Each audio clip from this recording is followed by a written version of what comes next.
Hi, my name is Duarte, and I did my service learning at UWM's Office of Sustainability. It is located in the AUP building in room 116. My work mainly consisted of composting. First, we started by bringing in the panther pails from the bin outside into the hoop house. Each pail is a gallon. We'd count them all and log them for data. Then, we'd empty the contents of the pails onto this pile here called an open bin. This was my favorite part. It's really cool to see the stuff fellow students would be composting. Some weeks we'd have over a dozen buckets, some less than that. It was really interesting to see how the numbers fluctuated week by week. It felt good knowing that the big old stack of food waste on the pile was going to contribute to something useful rather than sitting in the bottom of a garbage dump. It was a bit surprising to know that a large number of students were ethically conscious about their ecological impact and were making an effort to reduce it. After emptying the pails, we would line them up outside to rinse with a hose. The buckets would get a quick wash down, we'd swirl the water around, and then dump it out on a plant. The panther pails aren't fully clean after this, though. This step is just to make sure we get all the remaining gunk out of them. We'd load them up on the wagon and take them on a journey. This is Brianna, one of my lovely service learning supervisors. She's a wagon wheeler expert. Seriously, we deserve kudos for taking this wagon through some rough and inclined terrain. This is a Sandberg dock. We use this dock lift to bring the wagon up, which is the closest thing to a roller coaster I'll ever get on. Then, we'd have to get on this super creepy elevator all the way up to the kitchen. Imagine getting stuck on this. Yikes. We'd load the pails and lids into the dishwasher/sanitizer and try not to burn our fingertips off when getting them out. While we were in the Sandberg kitchen, we'd get boxes or buckets of their food waste that we'd also compost. It's really great to see that we not only compost individual student food waste, but also large quantities from an entity as big as Sandberg. We'd go back down to the dock in the creepy elevator and walk it all the way back to the hoop house. We'd take the newly cleaned panther pails, slap the lids on, and clip on their number label.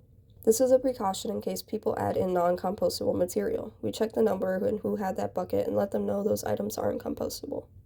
Yummy. Looks like a wonderful dining hall salad, right? This lettuce has gone bad and has now ended up in the compost bin. This was the start of the pile. Just look how it's grown since. Here's everything we got from Sandberg one week.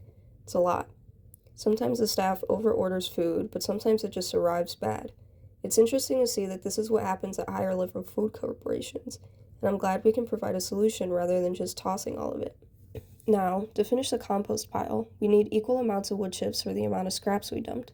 Calculating what we got from the panther pails in the Sandberg kitchen, we need that same amount.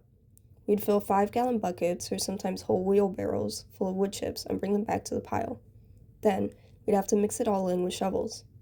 Sounds easy, but it definitely left your arms sore by the end of it. This is the earth cube, where we used to dump the panther pails. It got so full that we needed to start the open bin. Can you believe it? It's only been about a month and a half, but it's already broken down so much. Nina, another one of my lovely supervisors, is using the auger tool to mix it around. Sometimes you can see the steam coming off of it. I never knew it, but compost gets surprisingly hot. And that's it, the end of the shift. I'd say the limitations of this service are that it only solves local food waste problems and relies on students who go out of their way to compost in whatever Sandberg leaves. There is a new large compost machine that will be arriving, and it'll be able to hold 400 gallons worth of compost. The issue is that, until then, we have to rely on the open bins. The earth cube is more efficient, but there's only one. That takes around 2 to 3 months to compost, while the open bins take around 6 months to break down. It seems like the pile only gets bigger rather than reducing. If there was another way to get a closed bin system going, it'll greatly help the rate at which the compost breaks down. Additionally, if panther pails had other stations of pickup and drop-off, it might get even more student engagement. It just means more work for the staff to collect them all. Overall, I had a lot of fun working with the UWM Office of Sustainability. I did more than my required 8 hours because the work was really doable and there's some really cool people involved, like Brianna and Nina. I think it's great that there's such a sustainable practice here on campus and that students are involved with it. I'm glad that I was able to be a part of it.